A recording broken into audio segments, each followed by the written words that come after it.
Boa tarde a todos. Em primeiro lugar, quero agradecer aos organizadores o convite e por terem me dado esse tema, que eu tanto gosto, né? Quem me conhece sabe o quanto eu gosto. E essa busca, né, de novos tratamentos, há anos eu já participo, juntamente com o pessoal aqui da pesquisa clínica, alguns da enfermagem, alguns do laboratório, enfim, a gente tem uma equipe aqui no Hemorrio voltado para a pesquisa clínica, e já há alguns anos eu atuo com estudo clínico, a aplicação de novas moléculas, tendo os patrocinadores, né, que reconhecem o Hemorrio enquanto uma instituição de peso em pesquisa clínica. Então, a gente já vem há alguns anos atuando em pesquisa clínica na área de hemoglobinuria paroxística noturna.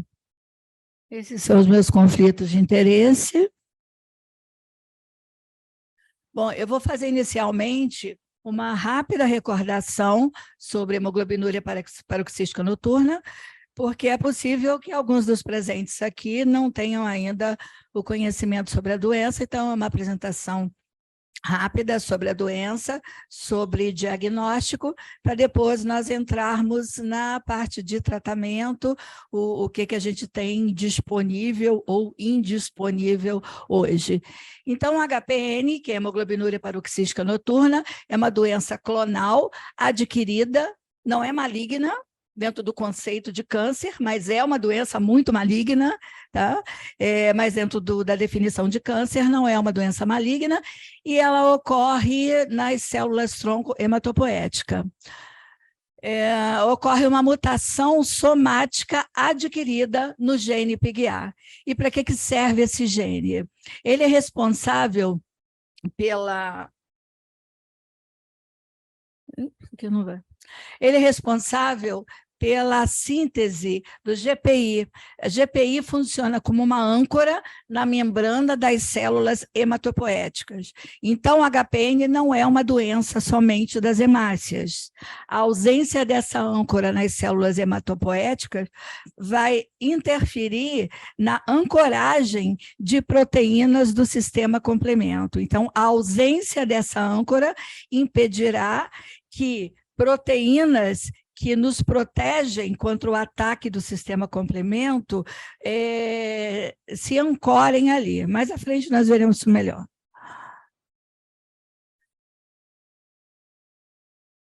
Bom, então, voltando a uma mutação no gene PIGA, que vai impedir a produção do GPI, que é essa âncora que estará presente na membrana das células. Aqui na primeira parte, o PIGA, o gene PIGA saudável, então vai ser formada a âncora na membrana das células hematopoéticas, não somente hemácias, tá? Lá no outro lado, nós temos o gene PIGA mutado. Por causa disso, a âncora de GPI não será formada, e as proteínas que nos protegem contra o ataque do sistema complemento, elas não conseguirão uma aderência, uma ligação nessa âncora. Então, todas as células hematopoéticas carregam a mesma mutação e não expressam as proteínas ancoradas ao GPI, que é a âncora de proteção. Então, acomete hemácias, granulócitos, plaquetas, linfócitos e monócitos. O CD59 e CD55 são proteínas de suma importância na nossa defesa contra o ataque do sistema complemento. Só que essas proteínas necessitam dessa âncora. Não existindo a âncora, essas proteínas não poderão impedir, por exemplo, a CD59 inibe a formação do complexo de ataque à membrana. Então, é fundamental termos o CD59 nessa âncora na membrana celular. O CD55, ele vai evitar a formação da C3-convertase.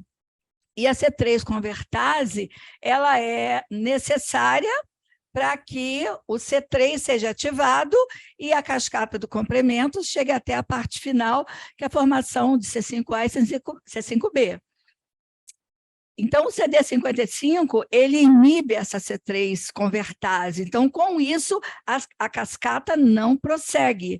Na ausência do CD55, nós teremos uma resposta do complemento exacerbada.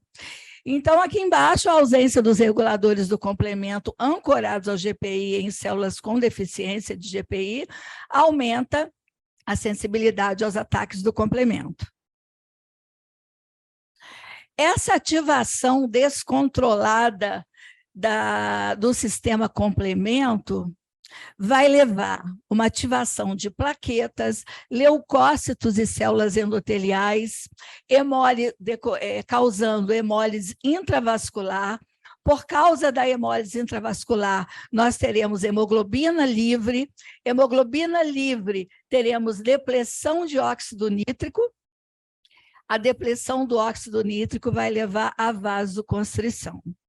Essa vasoconstrição vai levar a tromboses. É característico do HPN tromboses em sítios atípicos, então Budd-Chiari no fígado, cerebral, intraabdominal, pulmonar e renal. E além de distonias de músculo liso. Por isso, o paciente com HPN, ele tem muita astenia, muita fadiga, mesmo que a hemoglobina esteja superior a 10, por causa de distonia do músculo liso. Então, essa distonia também vai contribuir para a dispneia, para a dor abdominal, disfagia, enfim. Então, essa é a clínica do HPN.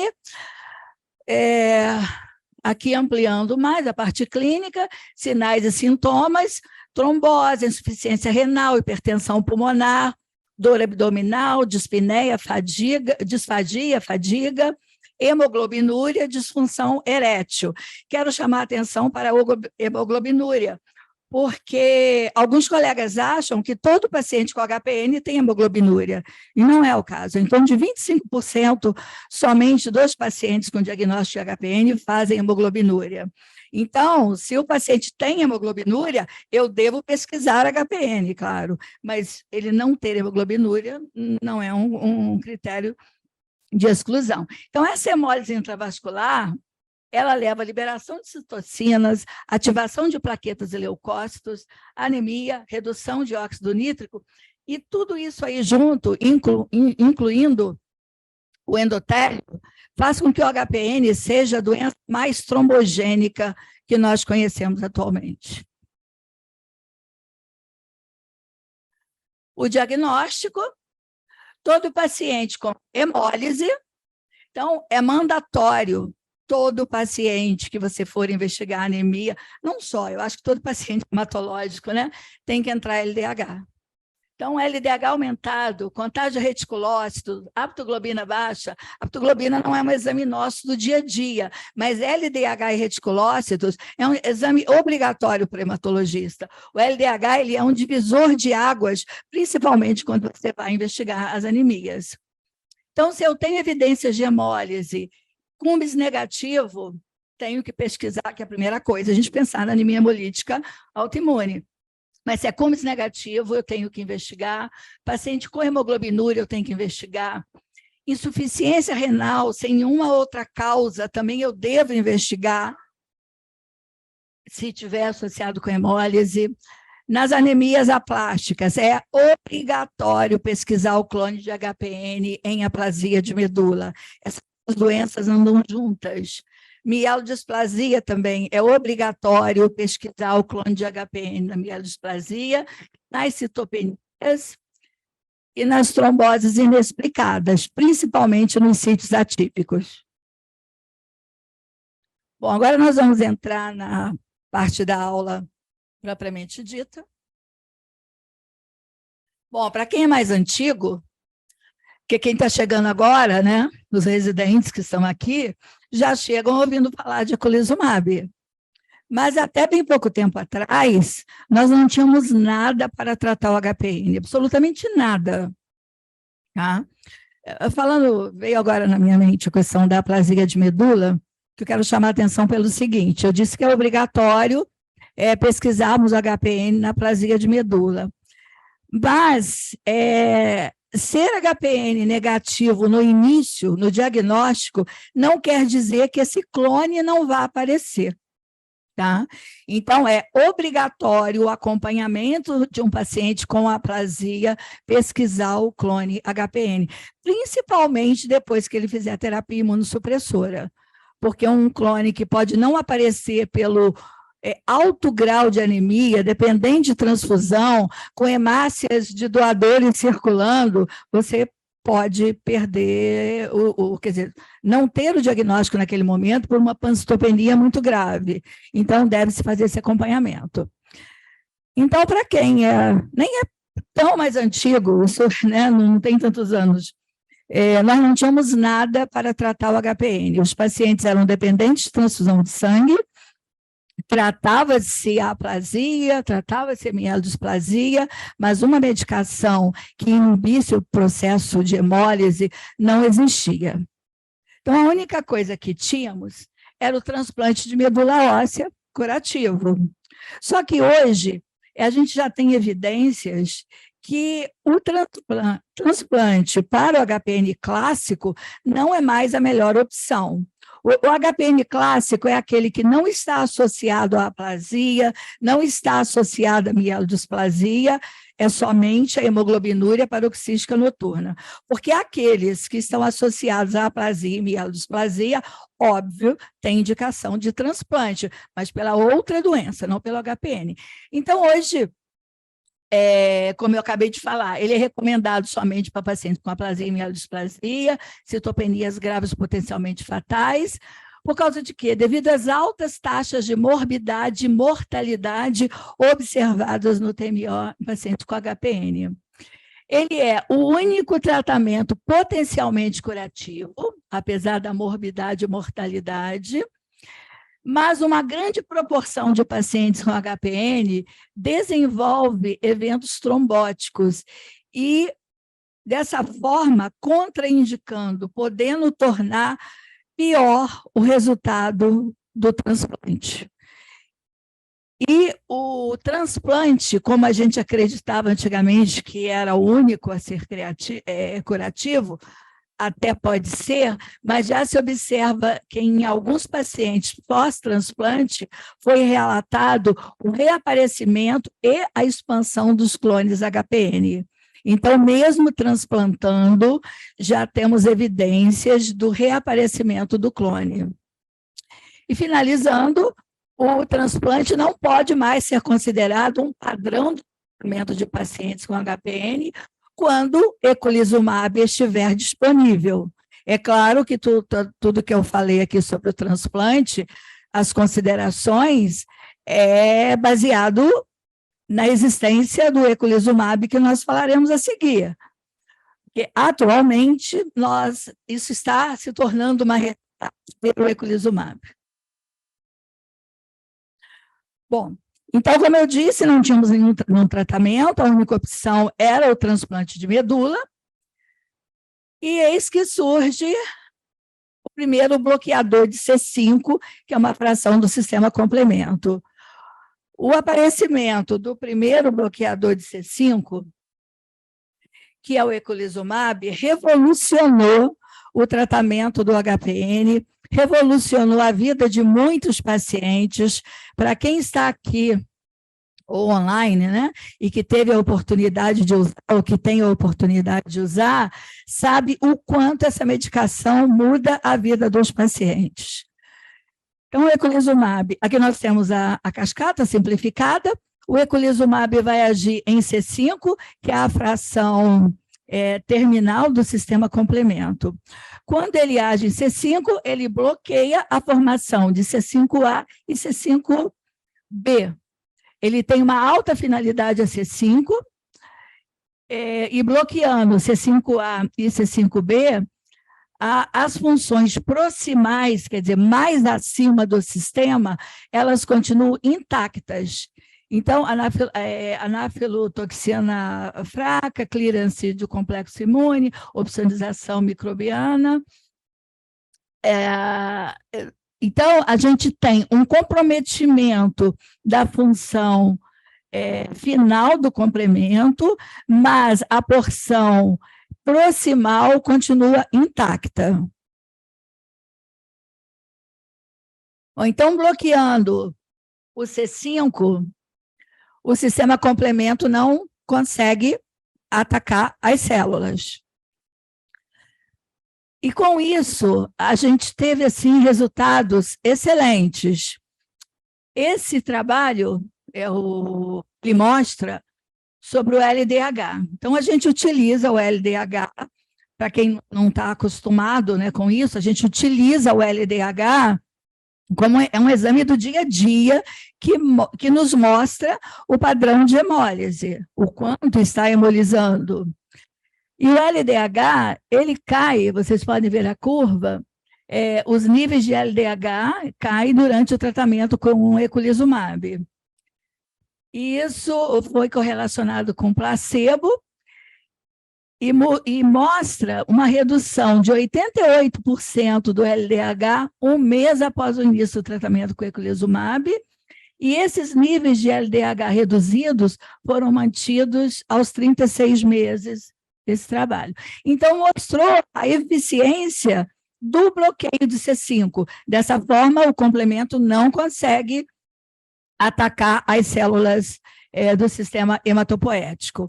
Não havendo esse ataque, não tem hemólise, não tem ativação de plaquetas, leucócitos e tudo mais. Aqui a curva de sobrevida,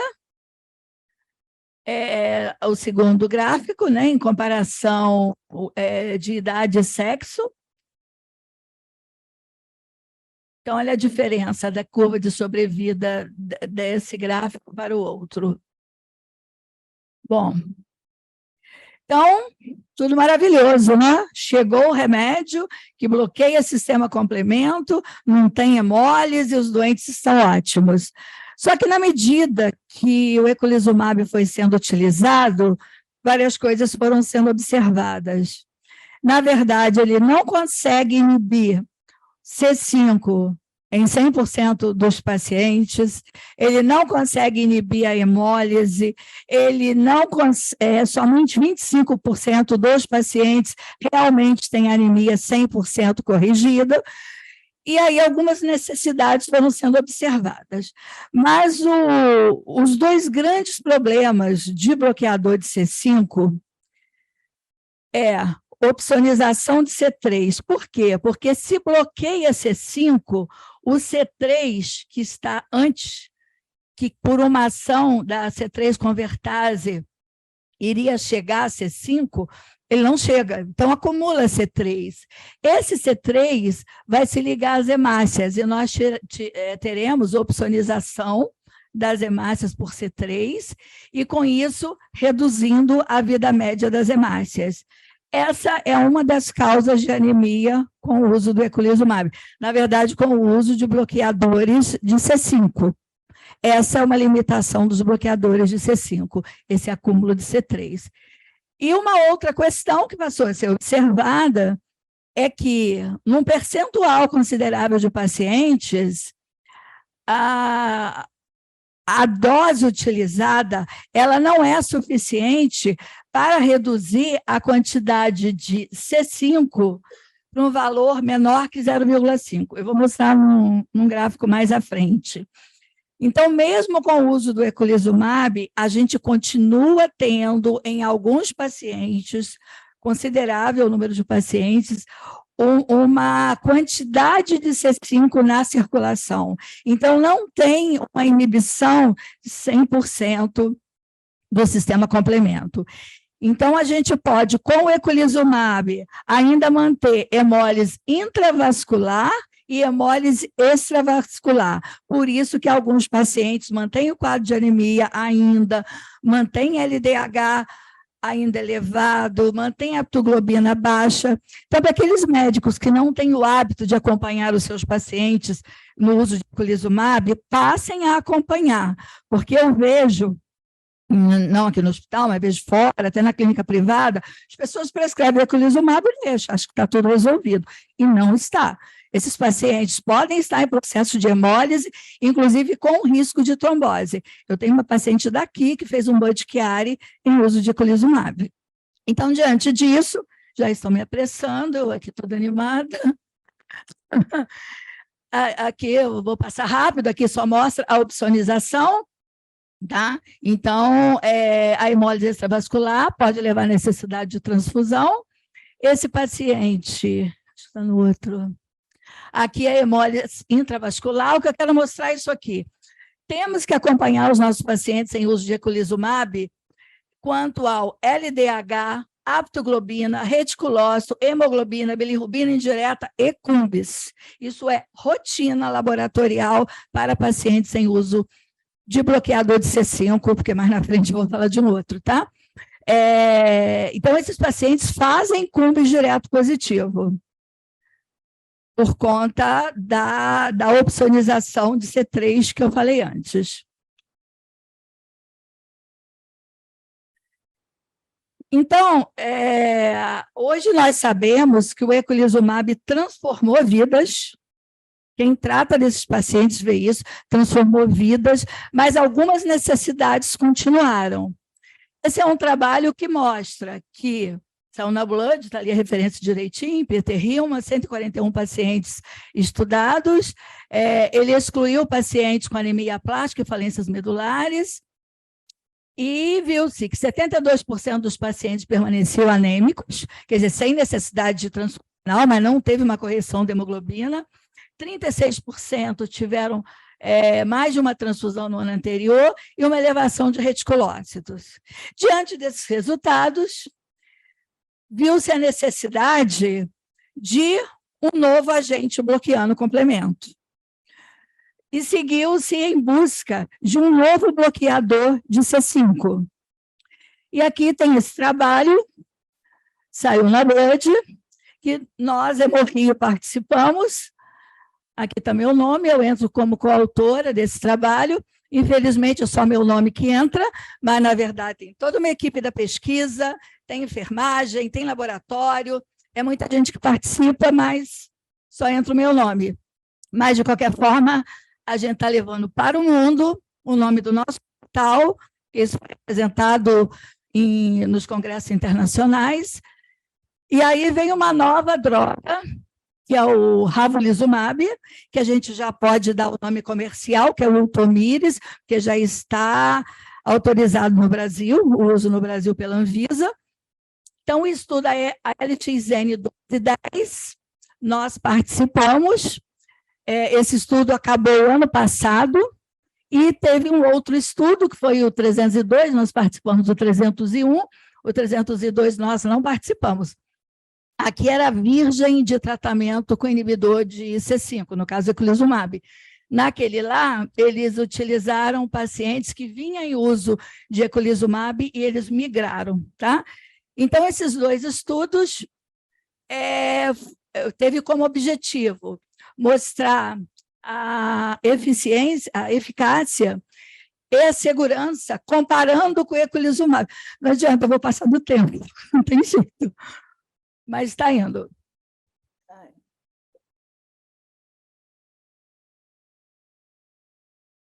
Então, os inibidores de C5, os novos, sempre fazem comparação com o eculizumab, vendo a eficácia e segurança. Só que esses novos bloqueadores de C5, eles tinham, na época, quando criaram a molécula, dois objetivos maiores. Um, melhorar a posologia, porque é muito ruim para o paciente vir ao hospital de 15 em 15 dias fazer um tratamento endovenoso. Então, eles queriam modificar a posologia, que fosse algo mais confortável para o paciente. E a outra questão, eles queriam fazer uma medicação que deixasse de ter a hemólise intravascular, porque a extravascular, na verdade, ela continua, porque é um bloqueador de C5, vai sobrar C3. Então, a ideia era melhorar essa hemólise de escape e melhorar a aderência do paciente, que se tornasse mais confortável para ele. Daí criaram essa molécula, ravulizumab, a utilização dela, como eu disse, o eculizumab é a cada 15 dias, esse aqui é a cada 8 semanas, então ficou bem mais confortável, continua sendo uma droga venosa, mas é a cada 8 semanas. Esse gráfico vai ficar ruim de vocês verem, mas ele é só para mostrar a grande vantagem do ravulizumab em relação ao eculizumab.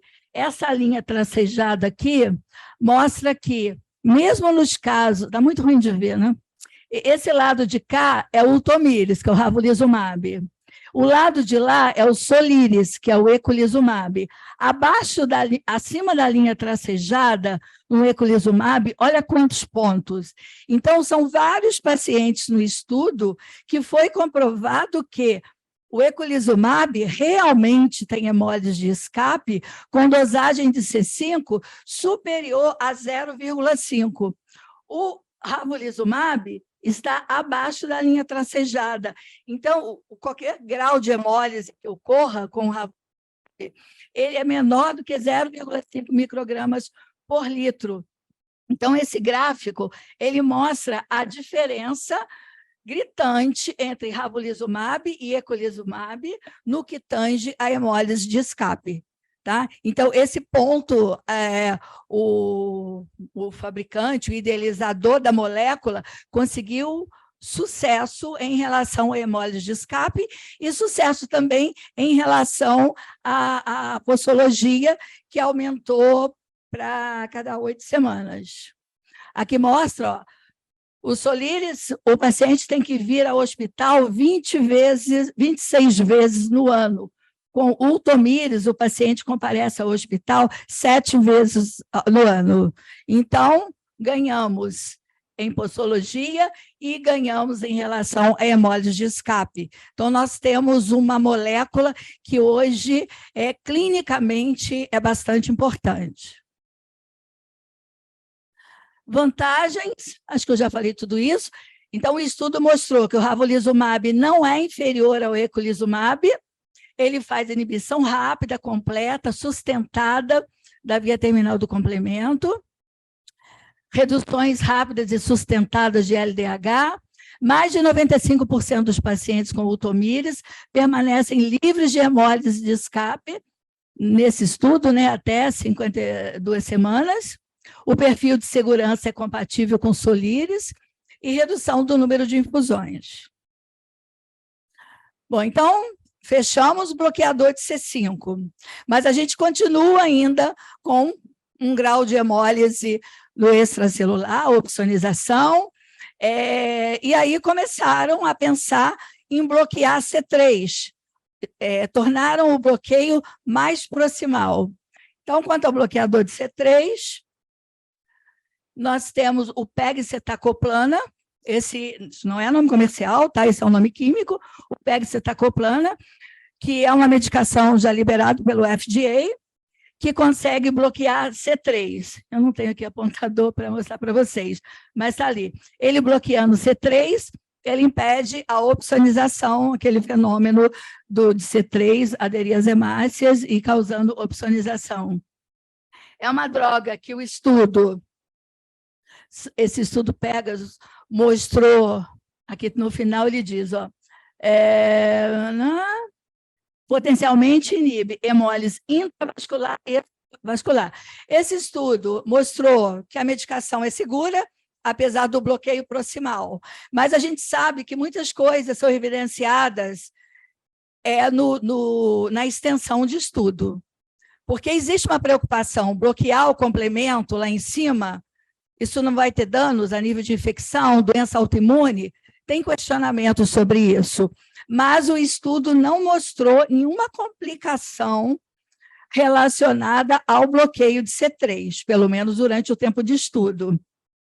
E ele atingiu a proposta, que é a inibição da hemólise intravascular e extravascular, e mostrou também um grau de segurança. o resumo da eficácia dele, já falei, demonstrou eficácia e não inferioridade ao eculizumab. Todos os estudos sempre estão comparando ao eculizumab. Proporciona benefício significativo no tratamento aos pacientes adultos com HPN, com melhoras demonstradas do nível de hemoglobina e necessidade transfusional.